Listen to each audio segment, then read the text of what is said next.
7. Intelligence Community Dustin J. Carmack Mission Statement to arm a future incoming conservative president with the knowledge and tools necessary to fortify the United States intelligence community, to defend against all foreign enemies and ensure the security and prosperity of our sovereign nation, devoid of all political motivations, and to maintain constitutional civil liberties.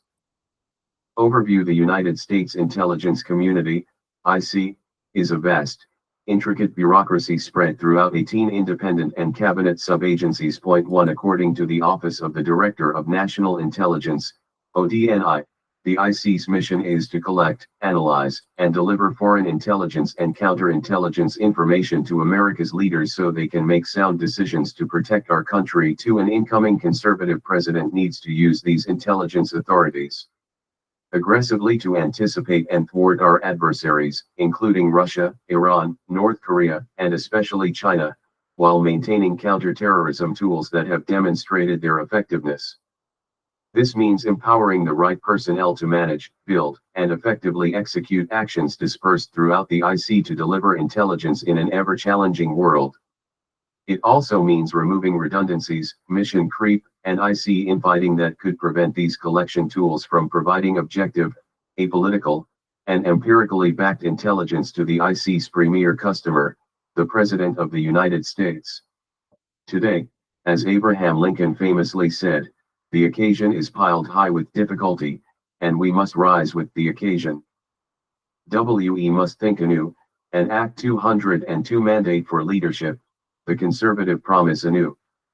3. The intelligence community maintains an incredible capacity to achieve its mission, but both the IC and the somewhat antiquated infrastructure that supports it often place too high a priority on yesterday's threats and methodologies instead of trying to identify possible future threats or the methodologies that might be needed to combat them. The IC also often spends too much time overcorrecting for past mistakes.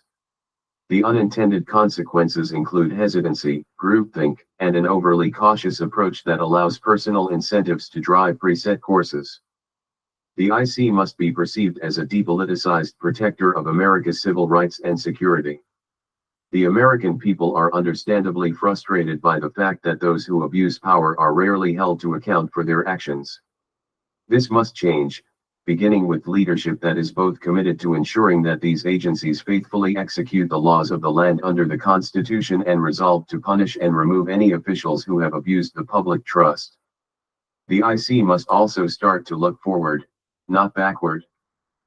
A concerted, disciplined, leadership-led initiative must be undertaken to refocus and shift IC prioritization, funding, and authorities to new and emerging threats, technologies, and methodologies if the United States is to prevail against its global adversaries. Point 4. Unfortunately, America's major strategic threat is a nation-state peer and possibly ahead of the U.S. in strategic areas.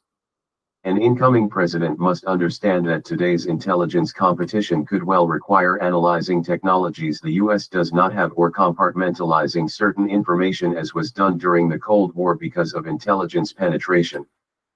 A future president's ability to drive the resources needed to defeat another nation-state giant should therefore be the focus of near-term IC reforms. Office of the Director of National Intelligence, ODNI. The ODNI was established in the aftermath of the attacks on September 11 and intelligence failures leading up to the 2003 U.S. war in Iraq. The office and its functions stem from authorities established under executive orders promulgated by President George W. Bush in 2004, followed by statutory authorizations in the Intelligence Reform and Terrorism Prevention Act of 2004, IRTPA. Point 5. Proponents of an ODNI hope to establish reforms similar to the Goldwater-Nichols Department of Defense, DOD, reforms of the 1980s, which identified recurring problems within DOD's command and control architecture and led to unified combatant commands with the chairman of the Joint Chiefs of Staff as the senior ranking member of the armed forces and principal military advisor to the president. The ODNI was envisioned as a small but powerful IC coordinating agency led by a Director of National Intelligence, DNI. As the President's principal intelligence advisor, The DNI would lead and provide oversight of the President's intelligence authorities while wielding a cudgel budget and appointment 203 intelligence community authorities to break institutional silos that had caused past intelligence integration failures. Originally envisioned by the 9/11 Commission as a strengthened, authoritative position, the final congressionally negotiated product signed by President Bush has led to ambiguous and vague authorities that are dependent on who is selected as DNI and Central Intelligence Agency, CIA, director and their level of support from the White House and National Security Council, NSC. 9/11 Commission Executive Director Philip Zelikow warned in a 2004 hearing that creating a new agency lacking any existing institutional base would require authorities at least as strong as those we have proposed, or else it would create a bureaucratic fifth wheel that would make the present situation even worse. 6. The ODNI has become that bureaucratic fifth wheel about which Zelikow warned. For example, under the Bush administration's initial legislative proposal, the CIA director would have been under the authority, direction, and control of the DNI and no longer the head of an autonomous agency. Additional mechanisms envisioned full budget authority for the DNI, including within DOD's intelligence components, as opposed to coordinating authority. Through arduous sausage-making and relatively quick negotiations, lawmakers produced statutorily vague authorities that traded away the DNI's ability to direct budgetary authority across the entire IC, including DOD, and left the CIA a subordinate but independent agency with duties to report to the DNI without explicit directing authority. These statutory developments were what led President Bush's first choice to serve as DNI, Robert Gates, to turn down the position. In discussions with the White House over the post, Gates noted that the legislation weakened the leadership of the community and that instead of a stronger person, you ended up with a weaker person because the DNI had no troops and no additional powers really on the budget, hiring, and firing. 7. Gates noted that success would require the president to make explicit publicly that the DNI is head of the intelligence community, not some budgeter or coordinator, and that he position's only prayer of success is for the president to say plainly how he sees the job. Without his explicit mandate, the endeavor is doomed to fail.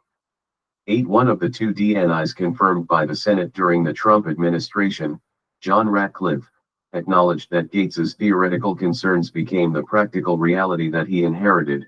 Prior DNIs were the head of the IC only on paper and were routinely accustomed to yielding IC actions and decisions to the preferences of the CIA and other agencies. My ability to begin reversing that capitulation was accomplished solely because President Trump made it repeatedly clear to the entire national security apparatus that he expected all intelligence matters to go through the DNI. 9204 Mandate for Leadership, the conservative promise to help further the legislative intent behind IRTPA. DNI Ratcliffe advised during the transition of incoming Biden DNI Avril Haines that the DNI should be the only cabinet-level intelligence official. 10. While his recommendation was adopted and has corrected the previously allowed imbalance by making the DNI the only cabinet official and head of the IC at the table, the ODNI's effectiveness and direction leave much to be desired. A conservative president must decide how to empower an individual to oversee and manage the intelligence community effectively. To be successful, the DNI and ODNI must be able to lead the IC and implement the president's intelligence priorities. This includes being able to exercise both budget and personnel authority and being able to rely on timely, useful feedback from subordinate components of the IC, many of which are located within other cabinet agencies. The ODNI needs to direct, not replicate in-house, the other IC agencies' analytic, operational, and management functions. Considerations like mismanagement of human resources, joint duty assignments, and accelerated growth in senior personnel can cause a president to dictate to his incoming DNI a desire to slash redundant positions and expenditures while simultaneously giving the DNI the authority to drive necessary changes throughout the IC to deal with the nation's most compelling threats, including those emanating from China. As John Ratcliffe has noted, these are essential to the DNI having the abilities and authorities to effectively direct, coordinate, and tackle the immense national security challenges ahead for the intelligence community as intended under IRCA 11. Otherwise, other cabinet and subordinate IC agencies will continue to regard the ODNI as an annoyance and not as a positive contributor to the National Intelligence Program, NIP, budget. They will continue to work around or circumvent ODNI leadership decisions with appropriators and the Office of Management and Budget, OMB, or seek to wait out an administration or DNI to prevent a policy or intelligence priority from reaching fruition. Intelligence and interagency coordination has improved significantly since 9/11. Nevertheless, interagency rivalries and festering issues continue to cause duplication of effort on intelligence analysis and technology purchases, as well as overclassification and ever-increasing compartmentalization. Additional issues include the abuse of mandated onboarding approval and reciprocity timelines by some agencies, recruitment and retention failures, and a lack of will to remove underperforming or timely adjudicate the misconduct of senior managers and other employees. Finally, future IC leadership must address the widely promoted woke culture that has spread throughout the federal government, with identity politics and social justice advocacy replacing such traditional American values as patriotism, colorblindness, and even workplace competence. 205 Intelligence Community Executive Order 12333 IRCA was passed in the aftermath of the 9/11 attacks against the homeland. It was intended to improve the sharing of information among the elements of the IC, recognizing that the nature of the threats we now face blurs the lines between foreign and domestic intelligence in detecting and countering national security threats against the homeland. An equally important objective in passing the most significant intelligence reform since the National Security Act of 194,712 was creation of the position of DNI, charged with assuming two of the three principal roles that formerly belonged to the Director of Central Intelligence, DCI, serving as Principal Intelligence Advisor to the President and leading the IC as an enterprise. Nearly 2 decades later, the DNI's record of effectiveness in improving the sharing of information and operating the IC as an enterprise is mixed. Implementation of the DNI's roles as leader of the IC and Principal Intelligence Advisor to the President has been challenging. However, despite flaws in the legislation and intelligence agencies' bureaucratic jockeying that undermine the DNI, it is impossible to know what would emerge if Congress were to revisit the act. Seeking a legislative solution therefore might carry with it more risks than benefits. Instead, an incoming conservative president's immediate focus should be on modifying Executive Order 12333, the President's direction for implementing IRCA. 13 Executive Order 12333 was last amended on July 30, 2008, by President George W. Bush. 14 The revisions were aligned with IRCA with significant emphasis on having the IC address the threats to the homeland from international terrorism and the proliferation of weapons of mass destruction. There is scant mention of cyber threats and the evolving national security challenges posed by China, Russia, and other U.S. adversaries. By extension, the revised order fell short of stipulating how the DNI would execute his authority to organize the IC in a manner that improves the delivery of timely intelligence to a wide array of customers. Executive Order 12333 should be amended to take account of the changing landscape of threats and improve the functional aspects of America's intelligence enterprise. To that end, a revised order should address the threats to the United States and its allies in cyberspace. These threats range from cyber warfare to information operations. The amended order should clearly delineate the roles and responsibilities of the various U.S. government cyber missions, including the recently created National Cyber Director's Office and power centers at the NSC, while protecting the privacy and civil liberties of U.S. citizens. Under the DNI's direction, the cyber mission should explicitly identify how information in the cyber domain will be shared promptly with the warfighters, from law enforcement agencies to the broader IC and state. 206 Mandate for leadership, the conservative promise local and tribal elements. The order should consider stipulating what to do with cyber agencies, most notably the NSA, in terms of strategic, for example, the President and the DNI, versus tactical support, for example, support for the warfighter, in conjunction with ongoing congressionally mandated reviews of the future dual-hat relationship. Enhance the DNI's role in overseeing execution of the National Intelligence Program budget under the President's authority. This should be done in a manner that is consistent with Congress's intent as embodied in IRPA. Under the executive order as written today, the DNI shall oversee and direct the implementation of the National Intelligence Program. In practice, the DNI's authority to oversee execution of the IC's budget remains constrained by an inability to address changing intelligence priorities and mandate the implementation of appropriated NIP funding to higher intelligence priorities. The DNI should have the President's direction to address emerging but catastrophic threats such as those posed by bioweapons. Clarifying how much budget authority the DNI has in conjunction, within the limits of congressional appropriations, with OMB and IC member cabinet officials to move around money and personnel is crucial, but positions will not always be fungible. It will probably be necessary to hold IC leadership accountable at intransigent agencies and to restructure areas through executive orders in close conjunction with OMB, as needed. Clarify the DNI's role as leader of the IC as an enterprise in building the IC's capabilities around its open source collection and analytic missions.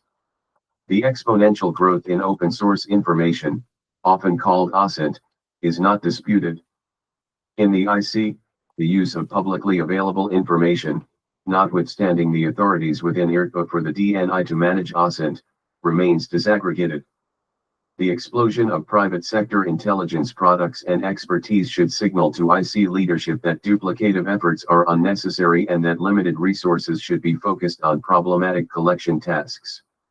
The IC should avoid duplication of what is already being done well in the private sector and focus instead on complex questions that cannot be answered by conventional and frequently increasing numbers of commercial tools and capabilities. If necessary, for lack of results from the National Open Source Committee, the DNI should appoint the Principal Deputy Director of National Intelligence, NI, as chairman to prioritize and promote accountability for the IC's 18 agencies toward this effort. 207 Intelligence Community prioritize security clearance reform. Security clearance reform has made significant progress under Trusted Workforce 2.0, a government-wide background investigation reform that was implemented beginning in 2018 with the goal of creating one system with reciprocity across organizations. This included allowing movement from periodic re-investigations toward a continuous vetting (CV) program with automated records checks, adjudication of flags, the mitigation of personnel security situations before they become a larger problem, or the suspension or revocation of clearances. 15 However, human resources onboarding operations in major agencies such as the CIA, FBI, and NSA remain to be resolved. As executive agent for security clearances, the DNI must require results from agencies that resist implementation, enforce the 48-hour reciprocity guidance, and target human resources operations that fail to attract and expediently onboard qualified personnel. Additional carrots and sticks from executive order reform language, including moving the Security Services Directorate from NCSC to ODNI with elevated status, may be necessary. It is unacceptable for agencies to hinder opportunities for cross-agency assignments, use public-private partnerships inefficiently because of constraints on the transferability of security clearances, and lose future talent because of extraordinary delays in back-end operations. Proper vetting to speed the onboarding of personnel with much-needed expertise is vital to the IC's future. Ensure the DNI's authority. The DNI's authority should be similar to an orchestra conductor's. An incoming conservative president will appoint whomever he chooses as DNI, but there should be agreement between the incoming DNI and president with advice and counsel from the Presidential Personnel Office on selecting positions overseen by the DNI throughout subordinate agencies, as well as concurrence by relevant cabinet officials and the CIA. This exists by executive order, but many presidents, PPOs, and cabinet agency heads do not follow executive order guidance and necessary norms. The importance of trust, character, and the ability to work together to achieve a joint set of intelligence goals established by the President cannot be overstated. It is a mission that can be accomplished only with the conductor and his orchestra playing in sync. L. Provide additional support for such economic and supply chain focused agencies as the Department of Commerce. Information sharing and feedback can help sub-agencies like the Commerce Department's Bureau of Industry and Security to improve their understanding of the 208 mandate for leadership, the conservative promised threat from China, and thereby counter it more effectively. They can also aid the development of export control mechanisms and potential outbound investment screening where necessary. Brief, specific governance language should be considered that would apply counter-terrorist authority models to the broader functions of the U.S. government insofar as they are needed to counter 21st century nation-state threats. The success of any DNI rests with support from the President. Any revised Executive Order 12333 must serve to express unequivocal support for the DNI in executing the mandates that an amended order would provide. Central Intelligence Agency, CIA. The CIA is a foreign intelligence collection service tasked with collecting human intelligence, HUMINT, providing all-source intelligence analysis and reporting, and conducting covert action when required to do so by the President. The CIA has its roots in the Office of Strategic Services, OSS, which the United States established during World War II as a paramilitary and intelligence collection organization. After World War II, President Harry Truman disbanded the OSS, and the CIA was established in law by the National Security Act of 1947. As with every agency in government, the President's election sets a new agenda for the country. Public servants must be mindful that they are required to help the President implement that agenda while remaining apolitical, upholding the Constitution and laws of the United States, and earning the public trust. The President requires a CIA that provides unbiased and apolitical foreign intelligence information and, when necessary, can act capably and effectively on any covert action findings. Executing the mission. The CIA's success depends on firm direction from the President and solid internal CIA director, appointed leadership. Decisive senior leaders must commit to carrying out the President's agenda and be willing to take calculated risks. Therefore, the next President-elect and incoming Presidential Personnel Office should identify a director nominee who can foster a mission-driven culture by making necessary personnel and structural changes. The President-elect should choose a deputy director who, without needing Senate confirmation, can immediately begin to implement the President's agenda. This includes halting all current hiring to prevent the burrowing in of outgoing political personnel. Additional appointees should be placed within the agency as needed to assist the director in supervising its functioning. 209 Intelligence Community. The director and deputy director should request briefings on all CIA activities and presence overseas, as well as any CIA-controlled access programs and existing covert action findings, without exception. The director and deputy director should meet with all directorates and mission centers, prioritizing those that are aligned most closely with the President's priorities and calibrating collection and operations based on the President's intelligence requirements. This includes any areas where the CIA might be conducting its own diplomacy parallel to official State Department policy. It must be clear that the CIA's liaison relationships overseas must follow and not contradict those set at the policy level by the President through the State Department. The other principal offices responsible for executing the CIA's mission include the Directorate of Operations, Directorate of Analysis, Directorate of Science and Technology, Directorate of Support, and Directorate of Digital Innovation. If senior leadership finds any program or operation to be inconsistent with the President's agenda, the director should immediately halt that program or operation. Reigning in bureaucracy. The CIA's bureaucracy continues to grow. Because mid-level managers lack accountability, there are areas in which personnel are not responsive to any authority, including the President. The President should instruct the director to hire or promote new individuals to lead the various directorates and mission centers. This new crop of mid-level leaders should carry out clear directives from senior CIA leadership, which means more accountability and new ways of thinking to benefit the mission. In addition, the president should task the director with significantly broadening recruitment, expediting onboarding practices, and shifting resources away from headquarters, including terminal generalist GS-15s when OPM buyouts, forced rotations, or up-and-out personnel policies are set for particular positions. The CIA must find creative ways to align mission requirements with hiring needs, recruit diverse sets of individuals with unique backgrounds, and become more open to hiring private sector experts directly into senior positions. In addition, the director should break the cabal of bureaucrats in DC by permanently moving various directorates, such as support and science and technology, out of Virginia and possibly open campuses outside of DC where analysts and other experts could contribute virtually. Redirecting resources. Certain CIA employees and offices have focused on promoting divisive ideological or cultural agendas and fostering a damaging culture of risk aversion and complacency.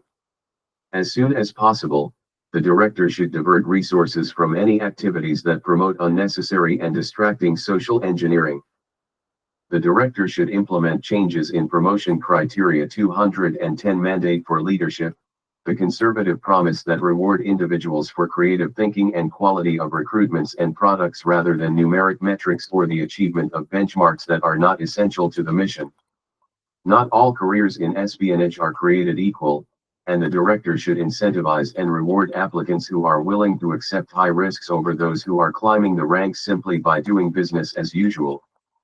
The director should refocus the CIA to an OSS-like culture and mandate that all CIA employees acquire, as a condition of securing senior, GS-14+, rank, additional or enhanced language skills, technical or cyber expertise, or field training or serve in overseas assignments. Covert action can be a valuable tool in helping further the president's foreign policy agenda if implemented in concert with other forms of government power. As codified in the U.S. Code, the term covert action means an activity or activities of the United States government to influence political, economic, or military conditions abroad, where it is intended that the role of the United States government will not be apparent or acknowledged publicly. 16. The President initiates a covert action with a written finding that explains why such an action is necessary to support identifiable foreign policy objectives of the United States and is important to the national security of the United States. 17. The statute assumes the President will use the CIA as the principal action element to achieve the objectives of covert action findings. However, the President need not feel constrained to utilize only the CIA. EACH finding shall specify each department, agency, or entity of the United States government authorized to fund or otherwise participate in any significant way in such action. 18. For example, the Department of Defense maintains certain clandestine capabilities under Title 10 authorities that may resemble but far exceed in scale similar capabilities outside of DOD. Generally, such DOD capabilities can be employed outside a combat theater only if they are determined to be traditional military activities. In practical terms, this means that many DOD capabilities, including those in the space and cyber domains, can be employed only after the initiation of armed conflict. 19. Given the range of global threats the United States faces today, the President should consider whether DOD's complete set of capabilities should be used to support potential covert actions. The problem, unfortunately, is that certain elements in the State Department, IC, and DOD trade on risk aversion or political bureaucracy to delay execution of the President's foreign policy goals. A future conservative president should therefore identify individuals on the transition team who are familiar with the implementation of covert action with a view to placing them in key NSC, CIA, ODNI, and DOD positions. These knowledgeable teams can assist in any review of current covert actions and, potentially, planning for new actions. 211 Intelligence community. Immediately after the inauguration, the President should task the NSC Senior Director for Intelligence Programs with conducting a 60-day review of any current covert action findings, including their effectiveness, evaluating new covert actions that might be needed to implement the President's foreign policy goals, and reporting back to the President. Such an assessment should be conducted independently of the agencies responsible for the actions under review. As part of the review, the Senior Director for Intelligence Programs should identify which departments or agencies, such as the CIA or DOD, are best equipped to achieve the objectives set out in new and existing findings. After the 60-day review, the President should demand creative thinking and a clear strategy as to how covert action fits within the President's broader foreign policy strategy, to include possibly modifying or rescinding any current findings, drafting new findings, and streamlining or eliminating needless bureaucracy, particularly at state, to facilitate more expeditious decisions on tactical covert action. Careful thought should be given to the metrics by which the effectiveness of covert action programs will be measured to ensure the appropriate use of government resources and to guard against the possibility of covert actions being used with little scrutiny in ways that are inconsistent with overt foreign policy goals.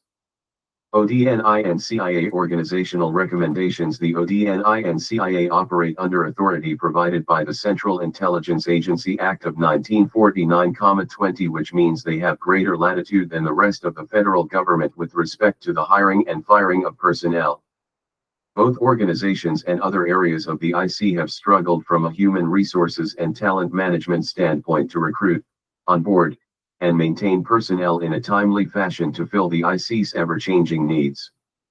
At a time when the intelligence community needs significantly more personnel with the proper technical, language-capable, and diverse backgrounds, including applicants from elements of the business community, the incoming directors of both agencies need to make this effort a top priority. Past DNI's chiefs of staff and additional front office staff historically have come from outside the IC, commonly under a misconstrued staff reserve structure that is intended to avoid a Schedule C designation within the IC. The director should handpick qualified, properly cleared personnel for front office and managerial leadership positions, such as the DNI's chief of staff and heads of legislative affairs and strategic communications, to oversee those divisions with career IC staff reporting to them. The incoming DNI and CIA director should also consider changes in the Senior National Intelligence Service, SNIS/Senior Intelligence Services, SIS. Senior officers should be required to sign mobility agreements that allow ODNI and CIA leadership to move them within the IC every 2 years if necessary. Many qualified 212 mandate for leadership, the conservative promise and distinguished senior officers serve throughout the IC, but some long-serving generalist officers no longer perform at a high capacity, are management-driven, do not serve the IC's changing needs, and limit junior officers' prospects for growth and advancement. An incoming administration should consider studying and implementing additional requirements as a condition for promotion to GS15/SNIS/SIS and explore concepts such as up and out beginning at the GS14/15 levels and above for some fields. The IC should evaluate areas of bloat and underperforming cadre and work with OPM on authority for voluntary separation buyouts. Allowing ODNI and CIA leadership to shrink size and reduce duplication of effort while promoting healthy turnover within their senior ranks would encourage new ideas and perspectives from mid-career officers and, potentially, from employees hired from outside their agencies. The ODNI and CIA should maximize their direct hire and incentive building authorities to bring in talented and properly cleared individuals to serve in positions requiring technical, language, and cyber expertise. Finally, the human resources and talent management systems for onboarding purposes at the ODNI, CIA, and some other elements of the IC are fundamentally broken. For example, according to current CIA Director William Burns, it recently took more than 600 days, on average, for a CIA applicant to receive his or her necessary security clearance. 21 Although security clearance procedures have been somewhat improved in recent years and Burns has committed CIA to reducing that to no more than 180 days, degradation in other areas of the process has limited the IC's capacity to attract qualified and needed expertise. Preventing the abuse of intelligence for partisan purposes. The intelligence function must be protected from bottom-up and top-down politicization if it is to play its proper role in our national security decision-making process. Unfortunately, Both types of politicization have occurred recently to the detriment of the intelligence community's reputation and credibility. More important, the politicization of intelligence risks contributing to policy failures, as we saw with the Iraq War, or even undermining our democratic system here at home. In particular, the IC must restore confidence in its political neutrality to rectify the damage done by the actions of former IC leaders and personnel regarding the claims of Trump, Russia collusion following the 2016 election and the suppression of the Hunter Biden laptop investigation and media revelations of its existence during the 2020 election. But the problem is not confined to the executive branch struggle between the IC and policymakers. It also relates to the IC's relationship with Congress as evinced by DNI James Clapper's failure to answer honestly in response to congressional questions about government surveillance programs. 213 Intelligence community. The ODNI and CIA are undergoing a crisis of confidence based on several factors. First, President Barack Obama's CIA director, John Brennan, gravely damaged the CIA by minimizing the Directorate of Operations and exploiting intelligence analysis as a political weapon after he left office. Brennan's role in the letter signed by 51 former intelligence officials before the 2020 election is unclear, but in dismissing the Hunter Biden laptop as Russian disinformation, the CIA was discredited, and the shocking extent of politicization among some former IC officials was revealed. Restoring respect for the IC as an independent provider of information and analysis while also ensuring that it is responsive to the legitimate needs of policymakers will require reinforcing essential norms and institutions. However, we should also recognize that achieving the perfect balance that avoids the pathologies of too much distance or too much closeness and responsiveness to policymakers is not only difficult, but probably impossible. Point 22. Thus, given the very nature of the business and the political process, much will depend on the promotion of certain norms or virtues on both sides of the principal-agent relationship. Specifically, the DNI and CIA director should use their authority under the National Security Act of 1947 to expedite the clearance of personnel to meet mission needs and remove IC employees who have abused their positions of trust. An area of particular concern is that personnel under investigation for improprieties have been allowed to retire before internal investigations have been completed. Directors of both agencies must instill further confidence in their workforces, Congress, and the American people that they can and will deal effectively with personnel that fail to live up to their oath to the Constitution, adhere to ethical and moral standards as expected by America's taxpayers, and faithfully execute the law. The President should direct the DNI and the Attorney General, by direction of the respective Inspectors General and IC Analytic Ombudsman, to conduct a further audit of all IC equities of past politicization and abuses of intelligence information. For example, a recent IC Ombudsman analysis during the 2020 election cycle noted, if our political leaders in the White House and Congress believe we are withholding intelligence because of organizational turf wars or political considerations, the legitimacy of the intelligence community's work is lost. 23. The President should immediately revoke the security clearances of any former directors, deputy directors, or other senior intelligence officials who discuss their work in the press or on social media without prior clearance from the current director. IC agencies, include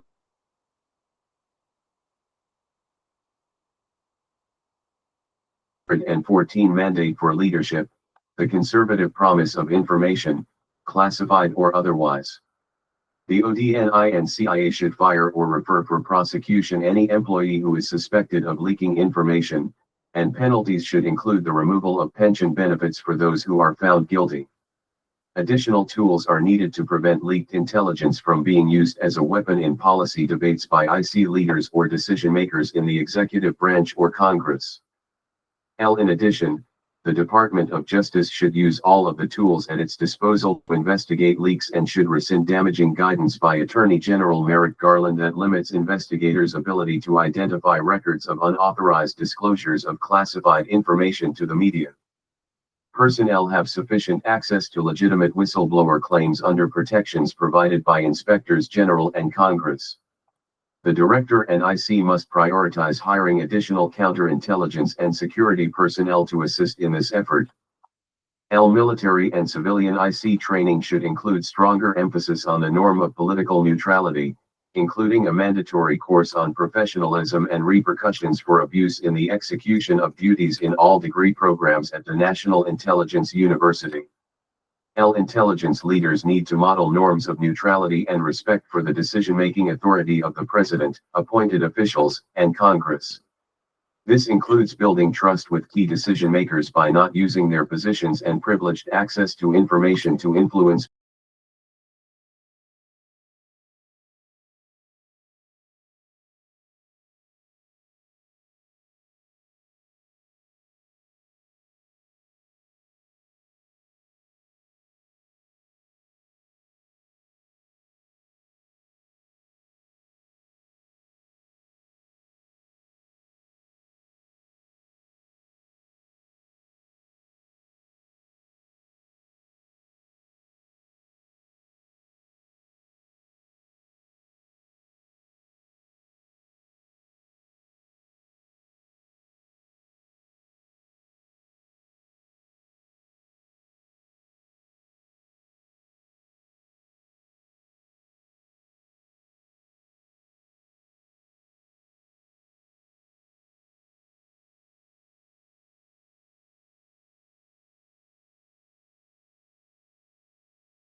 During the Cold War, however, there was a more balanced analytic focus with greater emphasis on strategic intelligence issues as a means of outcompeting the Soviet Union.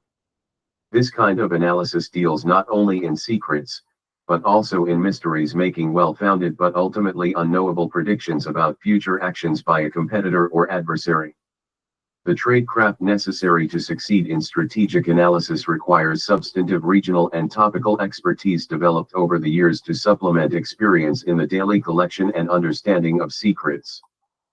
Institutionally, it also requires that agencies' analytic processes be open to discussion, debate, and dissent, because analysts must work together to describe a probable range of future outcomes and warn about unproven current threats rather than using the collection to solve a single puzzle with a definitive answer. Regarding its mission to follow longer-term issues, the IC is falling short in resourcing and in openness to dissenting opinions, which, if taken seriously, can help responsible officials respond more effectively to threats and threat actors. The IC Analytic Ombudsman has expressed concern that hyperpartisanship has threatened to undermine the foundations of our republic, penetrating even into the intelligence community. 36 For example, the Ombudsman noted in a report on the IC's handling of election threat analysis in 2020 that, in his view, CIA officials had deliberately downplayed dissenting views and coordination comments expressed by experts at the National Intelligence Council and elsewhere who felt there was evidence of Beijing's intent to exert at least some influence on the 2020 election, as opposed to the consensus view that Beijing did not interfere in U.S. elections. Senior CIA analysts and leaders made it difficult to have a healthy analytic conversation in a confrontational environment while violating multiple official IC tradecraft standards. By not allowing dissents or considering alternatives, the CIA exercised undue influence on intelligence. 37 Subsequent exposure of China-linked online 221 intelligence community influence and the FBI's warnings about continued efforts through the 2022 midterms highlight the folly of undue certainty without consideration of alternatives. On election influence and other controversial issues, such as the origin of COVID-19, analysts at the most powerful intelligence agencies have increasingly tended to use the leeway they have been given to insert their political views into their work in order to influence, if possibly even control, the analytic process.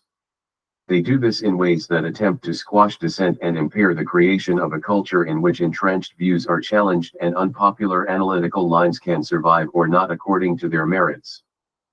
To help the United States and its leaders to outcompete China across multifaceted societal, economic, military, and technological threats, the IC's capability to conduct strategic intelligence analysis that is relevant to policymakers in both parties must be rebuilt and strengthened.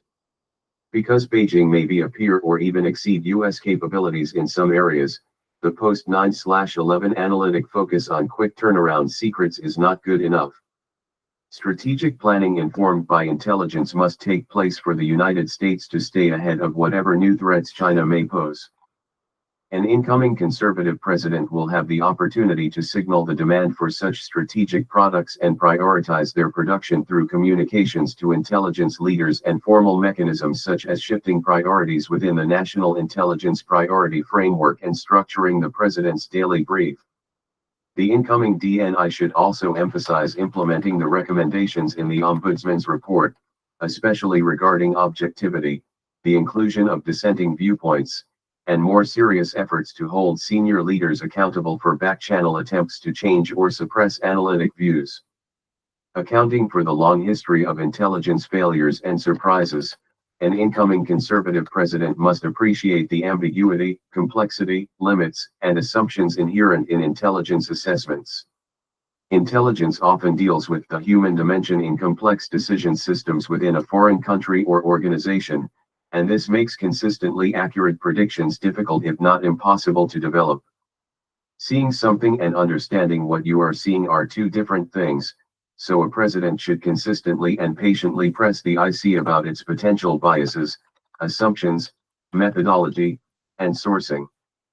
With regard to election threat analysis and politically controversial topics, agency leaders should take seriously the Ombudsman's admonition that we need to maintain tradecraft standards across all countries and topics by ensuring that equitable standards apply across all foreign threat actors. Analysis should be put forward without regard to the domestic political ramifications of intelligence conclusions. Obligation to share and real-time auditing capability. The federal government has made admirable progress in recent years by being more 222 mandate for leadership. The conservative promise forward-leaning in sharing cyber threat intelligence with private sector partners and the public, emphasizing that the protective nature of such information is of value only if put into the right hands at the right time.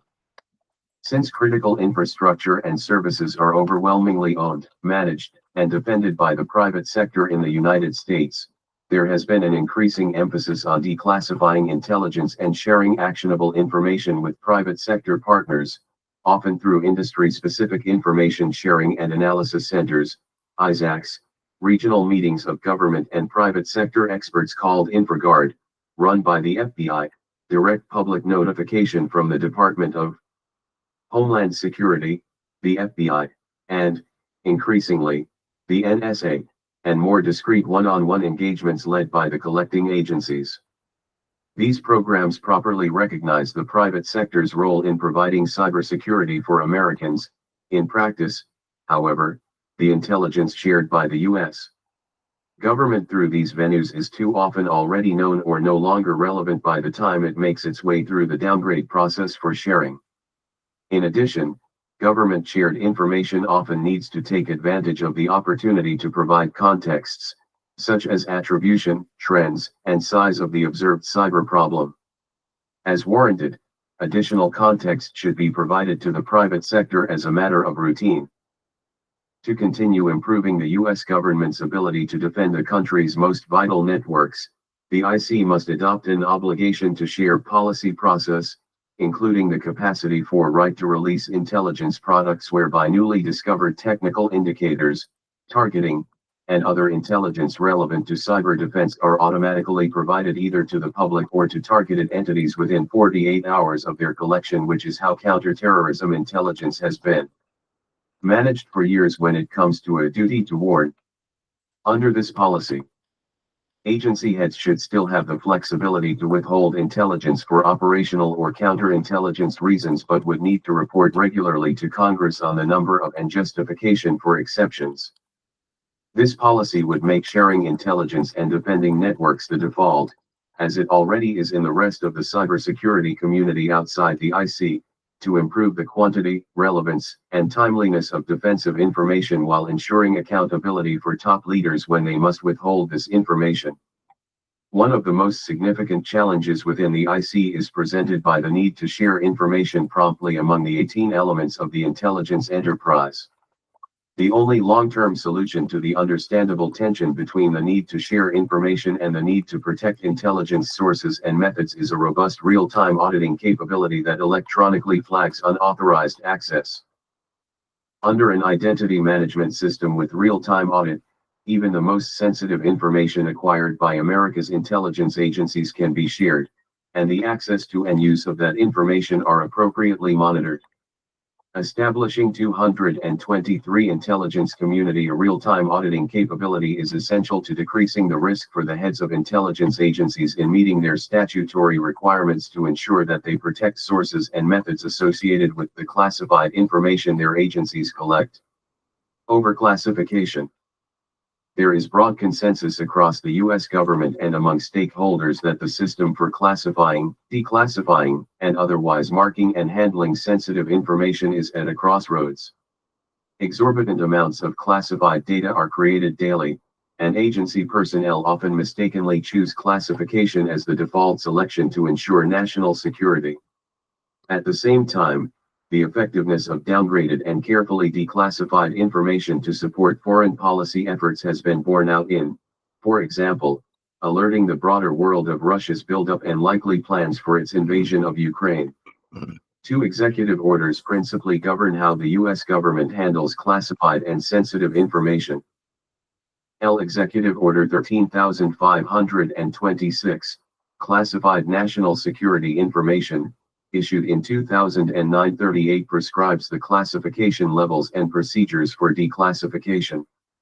Executive Order 13556, Controlled Unclassified Information, issued in 2010, 39 aimed to establish a uniform program for managing all unclassified information that requires safeguarding or dissemination controls.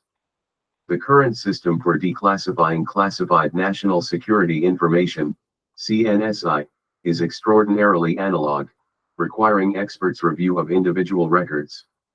Declassification policies are based on human review of paper and need to contemplate and handle the proliferation and volume of digital records created by agencies. The U.S. government will soon reach the point at which manual review is impossible.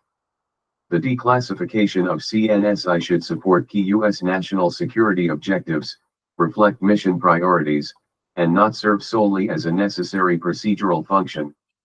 Reforms should include tighter definitions and greater specificity for categories of information requiring protection. More stringent policies to effect significant reductions in the number of original classification authorities, OCAs. Stricter accountability measures at the OCA level and more detailed security classification guides. 224 Mandate for leadership. The conservative promise enhanced metrics for accuracy of classification. A general simplification of the overall system for the benefit of users. On the back end, an ODNI run declassification process that is faster, nimbler, default to automated, and larger scale should be a priority. Additionally, investments in IT are required to deal with the growing volumes of CNSI collected and produced in the digital age, along with many years' worth of existing analog and digital holdings that could provide valuable historical insights. An incoming administration needs to explore options to prioritize funding for innovation in declassification management, for example, by establishing a budget line item specifically for the modernization of declassification or designating funding for program classification management as a special interest item.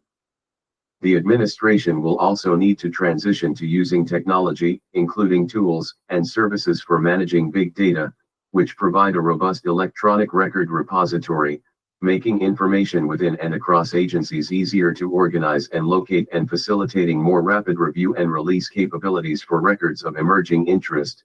Artificial intelligence/machine learning, which, when incorporated into existing business practices, enables machine interpretation of unstructured text and data, applies decision support technology to enable more consistent classification decisions, and expedites reviews between agencies. And expansion of commercial cloud services, which facilitate the rapid testing and deployment of new tools and technologies. However, technology is not a panacea. Human expertise in information holdings and routine validation of the technology will always be necessary. With or without machine assistance, agencies will require more people and more varied skill sets to improve their ability to meet the electronic records era's classification and declassification demands and serve an incoming administration's goals. Broader U.S. government and IC intelligence needs. Increasingly, conflicts among U.S. adversaries such as China, Russia, Iran, and North Korea are conducted in the realms of technology and finance. 40 This challenge requires new tools, authorities, and technological expertise across the U.S. government, particularly at the Commerce Department's Bureau of Industry and Security, BIS, and the Committee on Foreign Investment in the United States, PIS, which is housed at the Treasury Department. An incoming conservative president should task his DNI and Secretary of Commerce with increasing coordination, the resources needed for BIS and SCIF capacity, and proper and necessary intelligence sharing to counter the activities of multifaceted adversaries such as China. This would include additional work with private sector expertise, granting clearances to niche sector experts and United States citizen commercial and financial partners as needed. 225 Intelligence community cover in the digital age. Even in the public domain, it is becoming increasingly clear that protecting the identities of undercover intelligence officers is difficult in the digital age. 41 The truth is that as our daily activities are conducted predominantly in the digital domain, our antiquated system for providing cover to undercover officers has lagged woefully behind the threat from foreign adversaries. The DIA, CIA, and FBI are increasingly aware of this threat and are devoting resources to the problem. Their back-office infrastructure, however, is such that they are still using methods for providing cover from decades past that put valuable intelligence officers at unnecessary risk. How intelligence officers and their families are taught to use smartphones and social media, travel, conduct banking, and take and share pictures, even how and when they are paid, can make it difficult to protect identities. 42 Legends, fake backstories, and identities are often weak, incomplete, and unable to stand up to a basic Google search. 43 Officers operating under non-official cover are offered even less protection and training to help them succeed. In addition, ubiquitous technical surveillance, UDS, techniques being refined by technologies emanating from the regimes in China and Russia will continue to be highly challenging for intelligence officers. An incoming administration will need to double down on resourcing and training so that members of the IC will have the expertise they need to operate clandestinely, and successfully, against hard targets. Privacy Shield. For many years, the European Union, EU, has tried to force US companies operating in Europe to follow its data privacy regulations. Misleading claims in the 2013 Snowden leaks destroyed the initial Safe Harbor Framework 44 that allowed American companies to transfer data across the Atlantic. Its successor, the Privacy Shield Framework 45, was struck down by European courts on the grounds that it provides insufficient protections for EU citizens against hypothetical US government surveillance. Those same European courts exempted the intelligence services of EU member states from the standards applied to the US, suggesting that trade protectionism may be the real motive behind data privacy regulations. In 2022, the Biden administration negotiated a new agreement, the Transatlantic Data Privacy Framework 46, intended to withstand European legal challenges.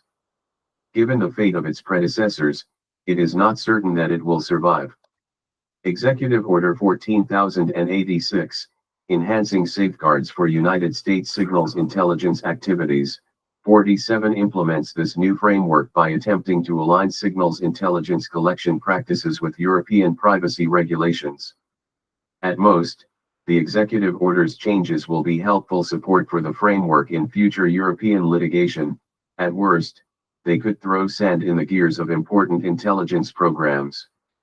An incoming conservative president should reset Europe's expectations. Brussels has always arbitraged the difference between being a military ally against, for 226 mandate for leadership, the conservative promise example, Russia, and conducting a full-blown trade conflict with the United States. Restrictions on data exports have been part of the trade conflict, but now they could seriously harm our military and intelligence capabilities. Moreover, restrictions on U.S. intelligence collection hurt the Europeans themselves, especially as the United States shares unprecedented amounts of intelligence on Russia's invasion of Ukraine with Europeans. 48 Europe is telling the United States to meet intelligence oversight standards that no European country meets. At the same time, exports of data to China are unexamined and, so far, free from legal challenges.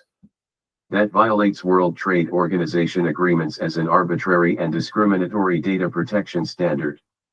It is a betrayal by a nominally allied jurisdiction. European court rulings that struck down prior data privacy frameworks were grounded not in constitutional law but in a treaty among European nations.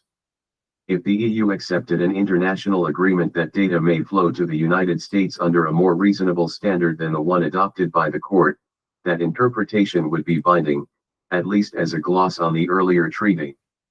The United States has never seriously pushed back against the EU. Now is the time. An incoming president should ask for an immediate study of the implementation of Executive Order 14,086 and suspend any provisions that unduly burden intelligence collection. At the same time, in negotiations with the Europeans, the United States should make clear that the continued sharing of intelligence with EU member states depends on successful resolution of this issue within the first 2 years of a president's term. It is time for a real solution, not the 30 years of stopgaps imposed by Brussels. President's Daily Brief, PDB. An incoming conservative president should make clear what the president's daily brief is and is not. The PDB should be for the president specifically, with a much narrower distribution and addressing areas of strategic concern. During the transition, the future National Security Advisor, along with the DNI, should conduct a review of current PDB recipients and determine which should remain recipients when the president's term begins. Instead of being used as the statement of record for the agencies, the PDB often misses the areas of interest for presidents and their senior advisors. The president should want the PDB to focus on providing the information needed for the often imperfect and complex decisions that a president needs to make, which should always be based on the best intelligence that can be gathered. Where consensus and agreement are possible, an IC coordinated product is excellent, but insights provided by properly channeled dissent can lead a president to ask relevant questions of his DNI and IC. A future DNI determines the PDB briefer based on recommendations made by the Deputy Director of National Intelligence for Mission Integration, MI. Historically, briefers have come from the CIA, but a future president and DNI should 227 intelligence community consider a primary briefer or a rotation of briefers from other IC elements. Additionally, the entirety of the PDB staff and production should be located at ODNI. National Intelligence Council, NIC. The National Intelligence Council is the IC's premier analytic organization and includes more than a dozen national intelligence officers, NIOs, each of whom leads the IC's analysis within a regional, China, Russia, Iran, etc., or functional, cyber, counterproliferation, economics, etc., mission area. This includes authoring national intelligence estimates on major strategic issues with the entire IC, overseeing and deconflicting the annual analytic plans of each agency, and weighing in on day-to-day major analytical issues, sometimes individually, for example, by writing the NIC's strategic memos or providing detailed expert briefings to the president before major decisions.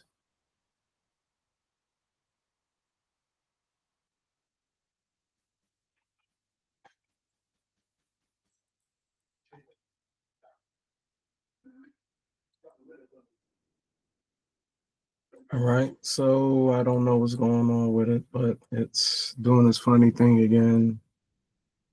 Historically part of the CIA, the NIC was reorganized into the ODNI as was the PDB. It retains the CIA's objective analytic culture and is staffed primarily with CIA officers. However, As many as 25% of its NIOs over the decades have come from academia or the private sector, bringing in much needed outside expertise to collate and understand intelligence with perspective and skills that are not necessarily nurtured within the IC. In recent years, there has been a greater emphasis on encouraging officers from other agencies, particularly the DIA, NSA, and FBI, to serve as NIOs or as their deputies. To encourage greater analytic independence and debate, the incoming administration should require that non-CIA officers comprise at least 50% of the NIC's membership, and that the first among equals NIC chairman is an outsider from one of the three major IC agencies with reporting responsibility to the NIC. Opening these senior analytic roles to the best analysts regardless of agency would also encourage the continued maturation of analytic cadres and tradecraft at those agencies and give them an equal voice in interagency analytical disputes, which in turn would give the president access to the best thinking and a variety of sources and perspectives from across the entire IC rather than from the CIA alone. IC Chief Information Officer. The Intelligence Community Chief Information Officer, ICHO, directs and oversees all aspects of the classified IT budget for all of the IC's 18 elements. As the DNI's principal advisor for technology, the ICHO must be well versed in technology, acquisitions, operations, and intra-agency cooperation to advance our technical prowess and simultaneously direct a bureaucracy that, left unchecked, will serve each element's own preferences. To ensure that procured and implemented technology and policy reflect the administration's agenda, the ICHO must have the support of the DNI and possess the ability to command cooperation between and promote interoperability across IC members. Because of the unique responsibilities entrusted to this position, incumbency has seesawed between political appointees and career civilians. Due to its congressionally capped salary, the position is often filled by an SES-level member administratively detailed to support the DNI. At times, the ICHO is incorrectly 228 mandate for leadership, the conservative promise referred to as the ODNI-CIO. Mandate for leadership, the conservative promise referred to as the ODNI-CIO. By law, and to secure unbiased execution across all of the IC's 18 elements, the same individual may not serve as ICHO and ODNI-CIO. They are two distinct positions. Critical areas and IC-IT portfolio priorities for the ICHO include but are not limited to transparent accounting and allocation of IT investments across the IC, including commercial cloud computing and storage, C2E, recognized and uniform security access for people, systems, and capabilities to enable interoperability across IC elements, 5G/6G data transmission and network interoperability, which is vital to IC element operations, artificial intelligence and machine learning, quantum cryptography and post-quantum encryption, PQE, and cybersecurity infrastructure, where Biden administration changes have realigned and reassigned management oversight and IT architecture responsibilities to NSA and DHS/CISA. Conflicting with ICCI delineated roles. An incoming administration should appoint the ICHO as a primary member of the DNI staff along with the ODNI General Counsel, IC Chief Financial Officer, and ODNI Chief Operating Officer. The President-elect should require immediate reviews of the progress in implementing post-quantum encryption at a minimum for IC and defense systems, but preferably throughout the government. The President's National Security Memorandum specifying the goal of mitigating as much of the quantum risk as is feasible by 2035-49 needs to be revised in light of the magnitude of the threat. Accounting for the investment that will be needed to secure IT systems for national security should be a top priority. ODNI, CIA, and IC technology issues. In recent years, the IC has had a mandate from multiple administrations to advance technology needs for intelligence needs that have seen massive changes as a result of such threats as China's advancements in technology and data infrastructure. Many of the projects coming out of ODNI and CIA's Science and Technology Directorate, SNT, focus on expensive, AI-driven open source work, but there is likely duplication of effort in areas where the private sector and entrepreneurs are already making progress. 229 Intelligence Community. The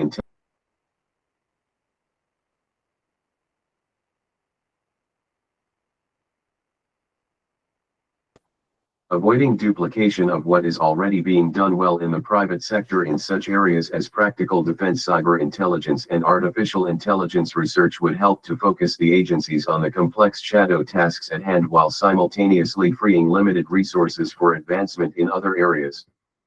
President's Intelligence Advisory Board and PIAB Intelligence Oversight Board. The President's Intelligence Advisory Board, PIAB, is charged with providing the President with an independent source of advice on the IC's effectiveness while offering insights into the IC's future plans. The board is meant to have access to all information needed to perform its functions and to have direct access to the President. The Intelligence Oversight Board is a standing committee within the PIAB. These entities should be tasked with giving independent, informed advice and opinion concerning major matters of national security focused on long-term, enduring issues central to advancing and protecting American interests. This should include taking a broader, deeper look at critical trends, developments, and their implications for U.S. national and economic security, relying on unclassified and open-source information. The importance of space. With China developing increasingly capable space and counter-space technologies and Russia taking more aggressive action in space, space has emerged as the latest warfighting domain. In response, the DNI created the Office of the Space Executive, OSX, in 2018 as an experiment to promote greater integration of IC space activities without incurring excessive overhead. The DNI mandated greater collaboration across the enterprise without adding personnel, altering authorities, and increasing budgets. The Space Executive's design reflects the original design principles of the ODNI. The ODNI was explicitly not designed to be a departmental headquarters with command and control of the 18 agencies' vast bureaucracies. Rather, it was designed to be small and lightweight with a mission to coordinate and integrate the critical activities of the IC's 18 agencies without creating new bureaucracy. That goal should remain in force, and calls by outside entities or Congress to add new centers and layers should be rejected. The Office of the Space Executive has been recognized as an effective governance model and has spawned similar efforts, including the Election Threats Executive, Economic and Threat Finance Executive, and Cyber Executive. With this in mind, the following initiatives should be pursued. Expand collaboration with partners. For too many decades, the IC and DOD have acquired and operated satellites independently. To improve their ability to meet the threat posed by China and Russia, the IC and DOD should 230 mandate for leadership, the conservative promise 1. Explore new methods for better integrating our space assets, 2. Examine the possibility of joint programs, and 3. Fully utilize unique Title 10 and Title 50 authorities to execute space defense and offense strategies jointly. Additionally, the IC should support building international alliances with like-minded partners beyond the Five Eyes intelligence-sharing nations. Increasingly, potential allied nations, and their commercial companies, are developing innovative space capabilities to augment and strengthen the U.S. space defense and intelligence posture. Refocus space-related intelligence collection. The IC has developed a space threats collection posture predicated on 3 assumptions. 1. The best information on developing space threats comes from collection against the adversary's military institutions on Earth. 2. There should be a clear dividing line between DOD's intelligence activities and the IC's. And 3. Only government-developed exquisite capabilities can inform threat analysis and decision-making effectively. Developments by our adversaries and the emergence of a vibrant commercial space marketplace over the past decade have rendered all 3 assumptions false and even dangerous.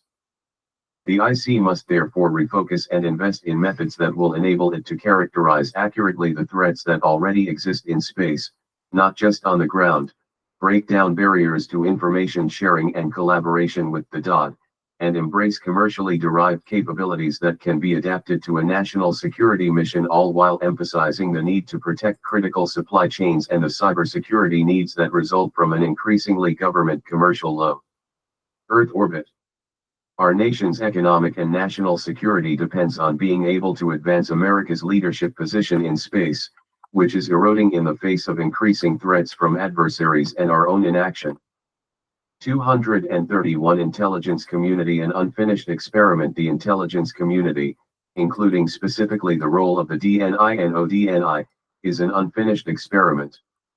The envisioned design principle was a conservative one, a small, network-centric model for enterprise coordination as opposed to a large monolithic bureaucracy like DHS. The ODNI, however, has reverted in some ways to a bureaucratic and hierarchical model characterized by limited effectiveness. Historically, the CIA has undercut the DNI and maintains primacy in the IC hierarchy, especially regarding the White House. An incoming conservative president can right the ship and return the IC governance model to first principles by using a limited but empowered leadership and coordination designed to serve the nation's intelligence and national security needs while reclaiming the public trust with fiscal responsibility, political neutrality, personnel accountability, technological prowess, and necessary human capital needed to counter the immense nation-state and asymmetrical threats facing our country. Authors note, the preparation of this chapter was a collective enterprise of individuals involved in the 2025 presidential transition project. No particular policy statement, reform recommendation, or other view expressed herein should be attributed to any individual contributor or to the author. Hey, what's going on? Again, it'll be a mouthful if I read it all out loud. By the time I did, I would not be able to come up with what I am coming up with. So this is a real quick outline of, really shouldn't say outline. This is just my presentation for understanding and preparing and being ready for the agenda against intelligence community. We all know how important the intelligence community is because they protect us, and the data and analysis that they do provide is supposed to be bipartisan to help out the United States of just our democracy and just our safety and our knowledge and just being impartial. So let's go ahead. So what you'll find in this short paper is 5 pages. This is who will help. How individuals in key departments can protect themselves. The next thing will be negative implications of ignoring, supporting, or remaining neutral. And the next part that this will help out with will be a plan of action for different groups, including everyday citizens, aspiring government professionals, and those opposing Project 2025. All right. If you notice on the footer, you'll be able to just go to the page that most is what you're looking for. All right, so page 2 to 3 will be protection strategies for key departments. So protection strategies for key departments. Here's how personnel and key intelligence and national security agents can safeguard themselves. This is concerning the ODNI, which is the Office of Director of National Intelligence.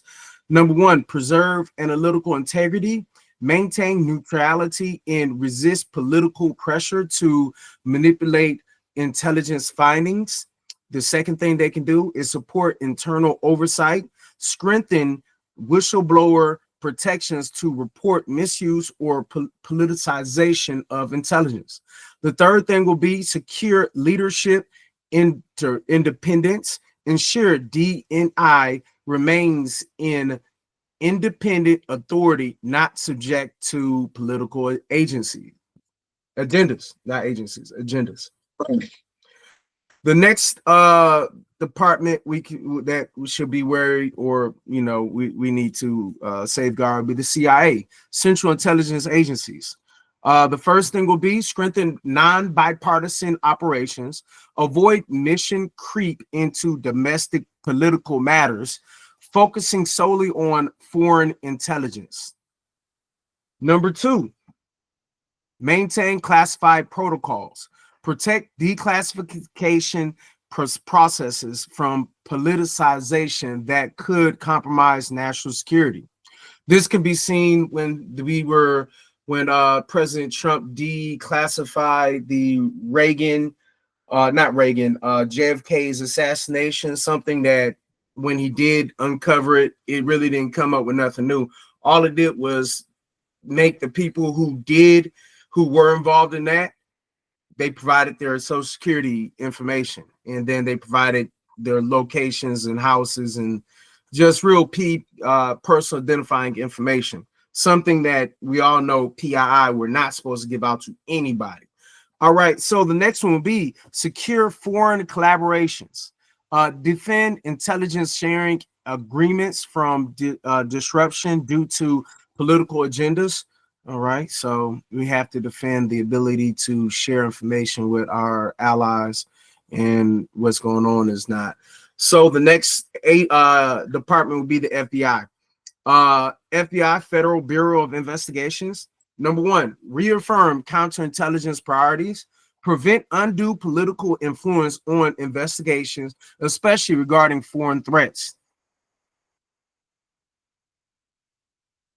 All right, let's say it again. Prevent undue political influence on investigations, especially regarding foreign threats. Right now, our justice system is acting like the president's personal attorneys that he's paying.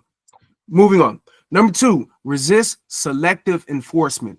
Uphold enforcement integrity by avoiding politically motivated persecutions or neglect. So again, this is acting like a personal lawyer for the head of state, where the person is essentially going after his political adversaries. Number three, enhance cyber defense and surveillance protocols. Ensure intelligence work isn't misused for political spying. So this is again misusing our funds, which is the taxpayers' money, in investigating political adversaries as opposed to governmental, I should say, civilian threats like bombings, like shootings, and just planned terroristic attacks from inside and outside. Next department, DOD, Department of Defense. Number one, protect military intelligence operations. Ensure classified defense strategies remain insulated from political intervention. We've seen this with the Signal Gate. All right, let's move on. Resist politicization of space and cybersecurity. Keep intelligence sharing with allies free from partisan interference. Right now, we have in the past collaborated with other countries in the exploration of space, because if you think about it, one thing that keeps people closer is the differences. Something that's different brings us all close. So that is bringing us close because we all don't know about space and we're all learning about space. Therefore, we have allies in space, even if they're quote unquote our adversaries. Moving on. So the next one be safeguard autonomous decision making, prevent improper influence over DoD budget, and force deployment strategies. So this is kind of going back where the improper use of our money and deployment strategies are more for a personal agenda. Bush did it when he went after a bunch of people doing Afghanistan, Iraq, when that kind of going on, where he kind of went after them, really not just because of oil, but because they went after his dad. So let's face it, he had a little issue with them going after Daddy Bush.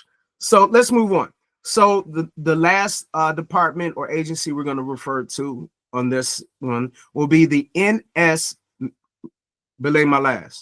NCSC, National Counterintelligence and Security Center.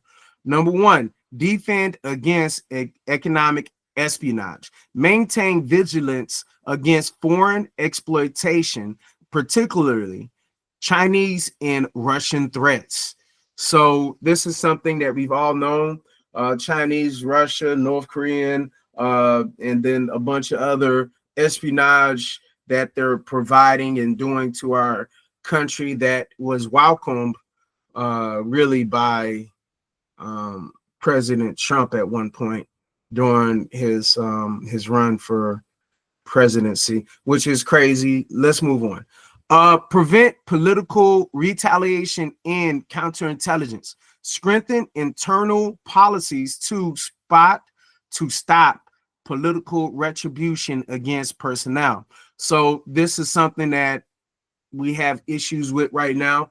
When President Trump spoke at the Department of Justice halls, where he called out his adversaries, and he basically let them know that, hey, DOJ, get on my people that got on me. Help me out. I need y'all. All right. Number 3, enhance collaboration with private sector. Maintain relationships with businesses and universities to resist outside influence.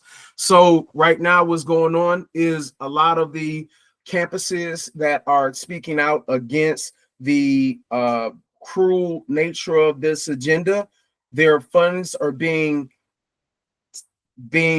held, and they're illegally being held, but they are being held nonetheless, making it so that those PhD and lower, all the way from the BA degree potential people who are overqualified, are going to have to find other campuses that may have kowtowed to the agenda already, who are willing to go along to get along.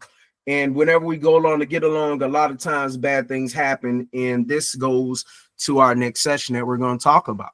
So the next section is page number 4, negative implications of ignoring, supporting, or remaining neutral.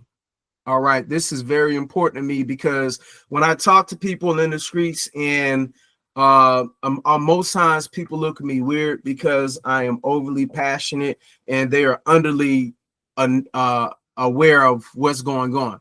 They do not understand the huge threat of Agenda 2025, where if it does become implemented, that the freedoms that we had when it comes to finding our education, when it comes to the FAFSA, is no longer going to be existing, because of the Department of Education is going to be dismantled. When you leaving it to the hands of the government, as far as the state level, you're no longer looking at an entity that only worries about the education of our nation. We're worried about more of the streets. We're more worried about more of lacing the pockets of our constituents. We're more worried about the downtowns, and we're worried more about transportation. Education as a whole, the average person does not really care about education. So because of that, we're not thinking about the fact that these engineers, the ones, when they talk, we begin to just hear blah, blah, blah, blah, blah. I enjoy hearing intelligent people talk to me. And when I do hear people who have a lot to say, I stop talking. And then I just take notes.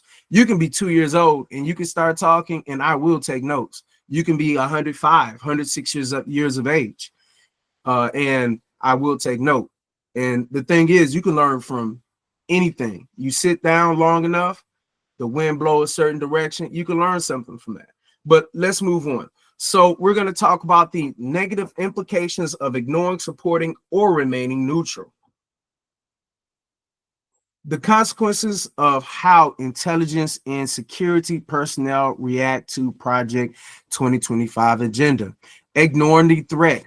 This right here, by ignoring the threat, we have a higher risk of intelligence agencies being weakened, increasing vulnerability to foreign adversaries. Right now, if you were a Chinese personnel who wanted to destroy America, you are looking at your birthday. You're sitting here looking at the fact that Signalgate happened, and you know that they probably already have been tapped in to a bunch of other messages that the administration are just thinking that should be held on regular civilian means of communication. So you know that their emails is probably more of their private emails, and then all of their actions are more on a one person type, who really cares, I'm not really qualified,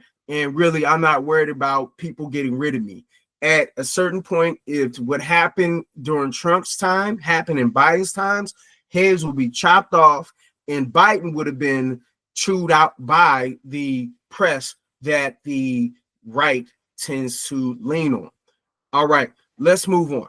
So potential erosion of investigate independence, allowing improper influence over intelligence assignments. So what this means is, instead of them going after the real criminals and the real crime, they're going to be going after Joe Biden's son. That's the reason why Joe Biden was smart and loved his son and was like, I don't care if it makes me look hypocritical. That's my boy. I really don't care what you think he did.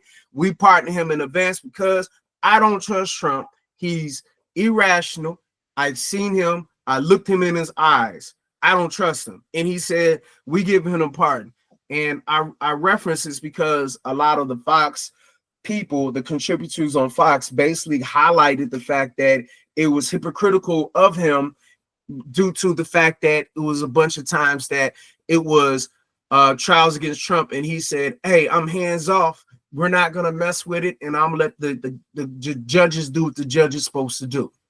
Who's somebody who believed in the system. And because he believed in the system and he has civilian type of civility, when you deal with a lion, when you deal with a monster, when you deal with a beast, you will be taken advantage of.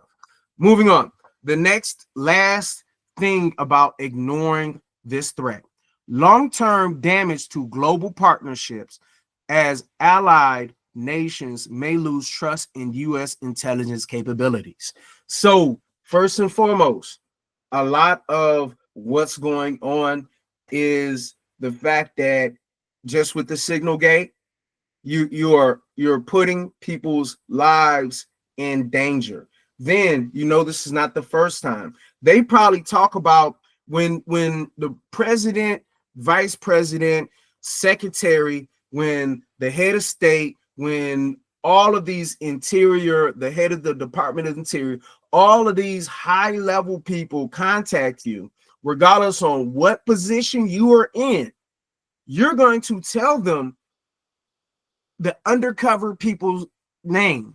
And you're going to tell them the location of where these people are at. Why? Because they have control over your pension. They have control over your career. And then they're the ones who could easily disappear you. And you know this because if you are working for them, you're essentially going to give them the information of your undercover person who might be in Israel, and then their position is compromised. So with this being said, we're compromising our integrity, and future presidents are not going to be respected due to this activity. All right, so let's go ahead and get to the next portion: supporting political influence. If you're supporting this political influence that's going on right now, you're undermining non-bipartisan intelligence work, potentially leading to retaliatory actions against analysts. So what's going on right now? The analysts are being attacked. The experts are being attacked. They're being dismissed for lawless. And then instead of them listening to the experts on being able to be centralized more in the DC area, they're saying, go ahead and send it to more of a regional thing, which in thoughts might be okay if it's a sub department, but if it's the main central department, in theory, it makes it harder and harder to secure data transmission from this building to that building when you have 3,000 miles in between that somebody can intercept this transmission.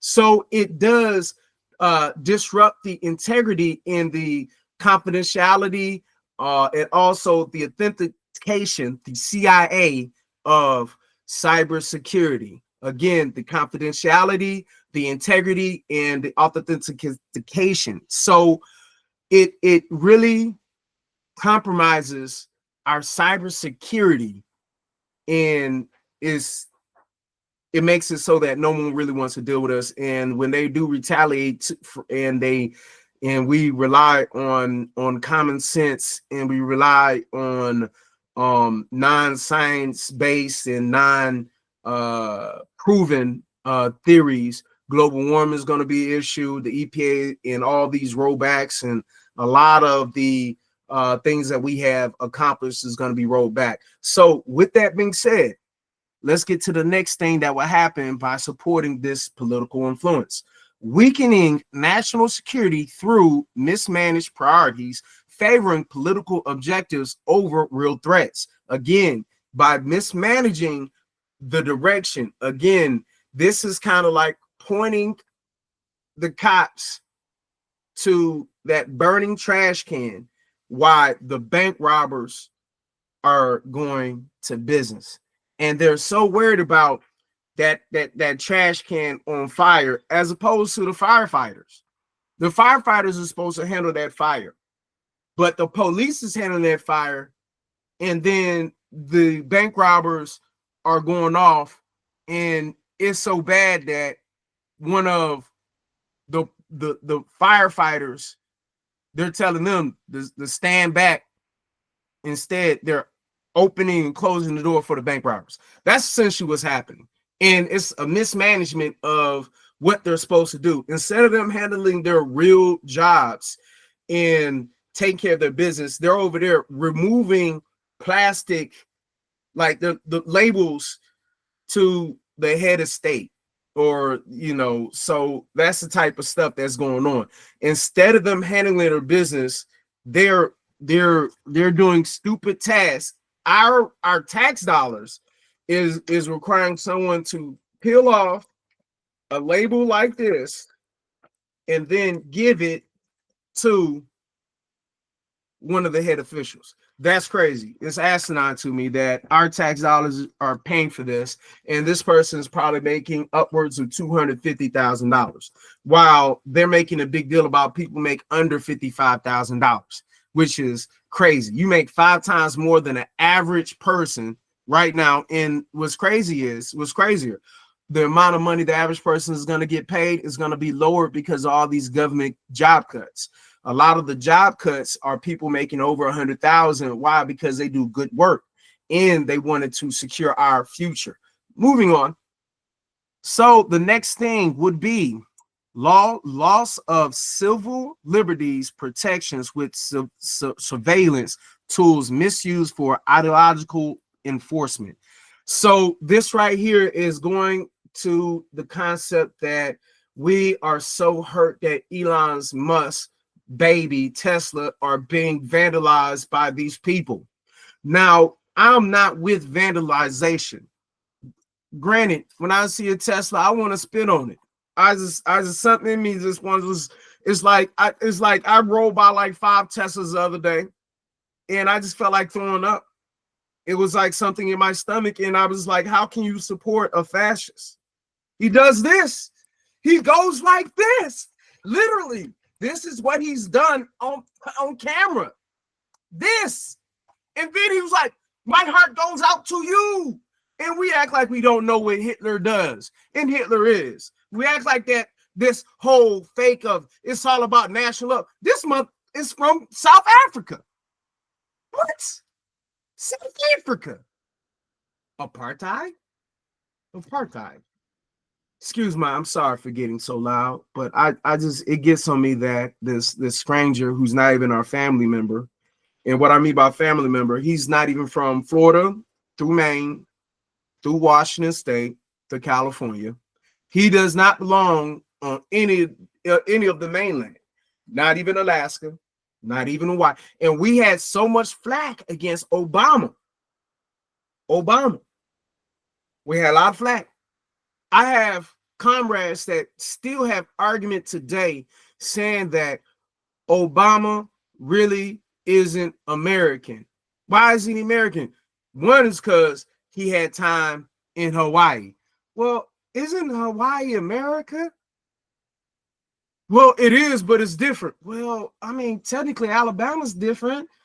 I mean, compared to New York, and New York is different compared to everywhere else, and California is definitely different compared to so what so Hawaii can't be different and still be a part of America and be treated as such?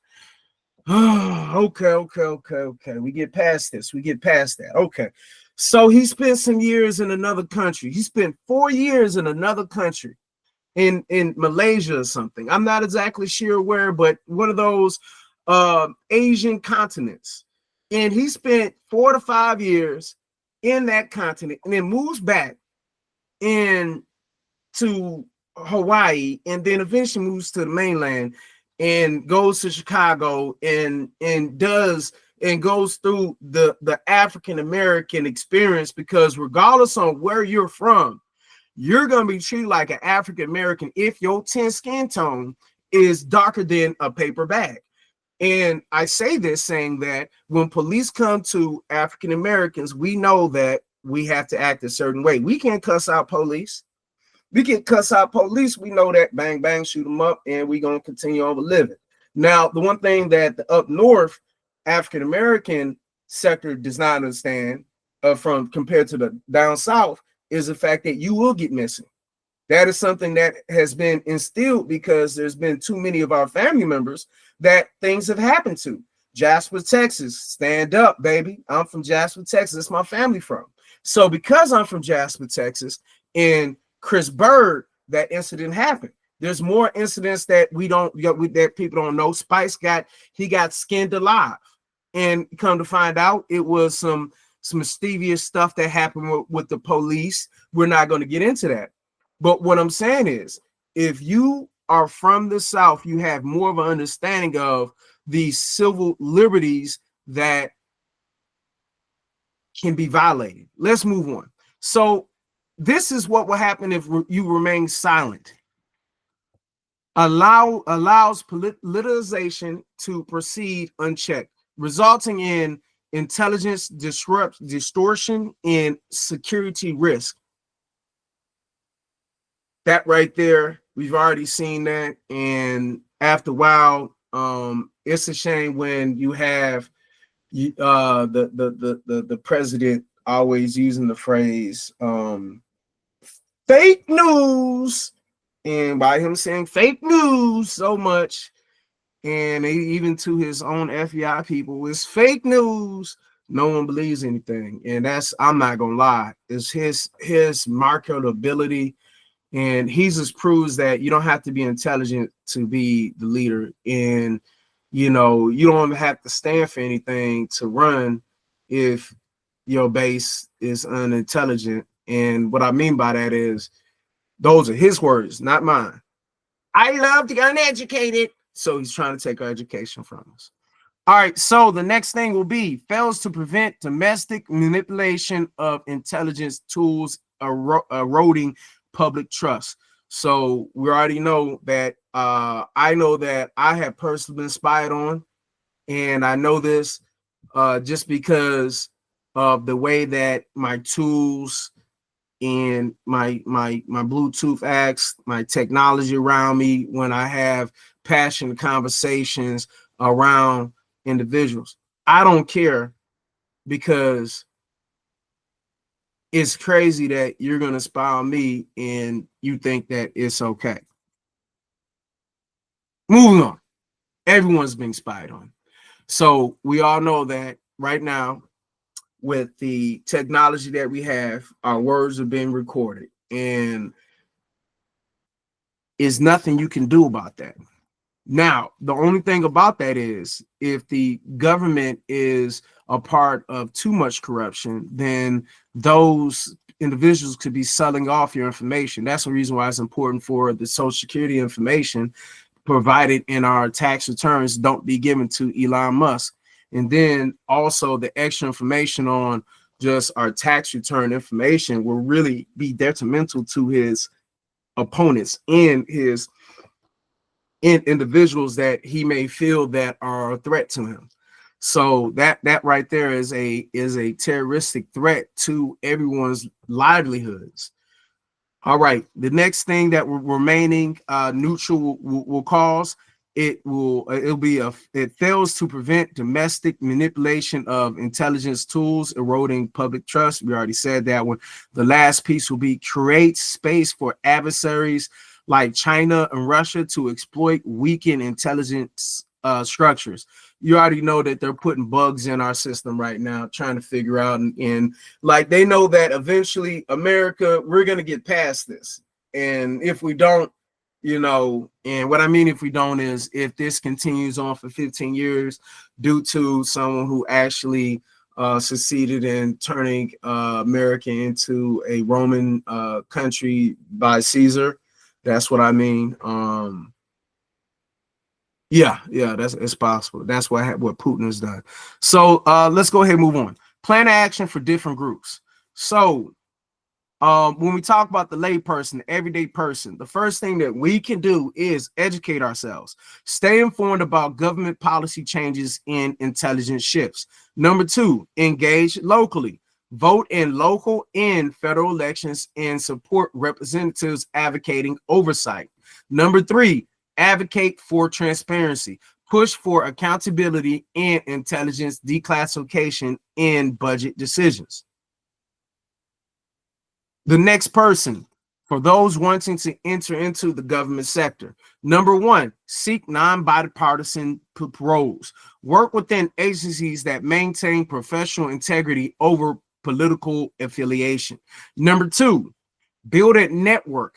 Connect with policy experts, analysts, and legal advocates to prepare for challenges. Number three, strengthen counterintelligence ethics. Uphold neutrality in investigations and resist undue influence. Last but not least, for those opposing Project 2025, raise political awareness, inform citizens about the risks to intelligence and security agencies. Number two, support oversight legislation, back policies ensuring fair judicial and congressional scrutiny. And number three, pressure leadership for accountability, demand independent leadership that prioritizes national security over political goals. All right. So I hope that you enjoyed the reading and my breakdown of what we should do and can do. Just a few rundowns on a few things.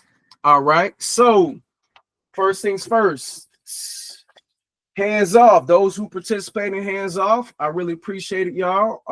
Let's go ahead and take this screen down real quick.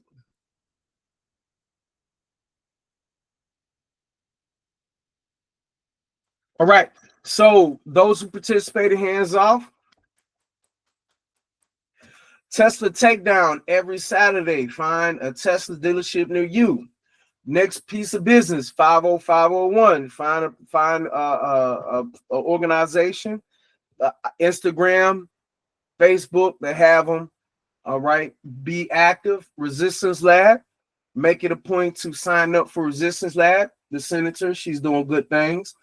And outside that, let's go ahead and understand that Trump, the king of tariffs, that's going to be who this session is dedicated to. Trump, the king of tariffs. All right. Like, comment, subscribe, leave a message for me if you'd like to participate in some of these readings. This reading will be done for the next 3 days. We should then have be able to finish up sometime this weekend. So let's go ahead and stay active for democracy.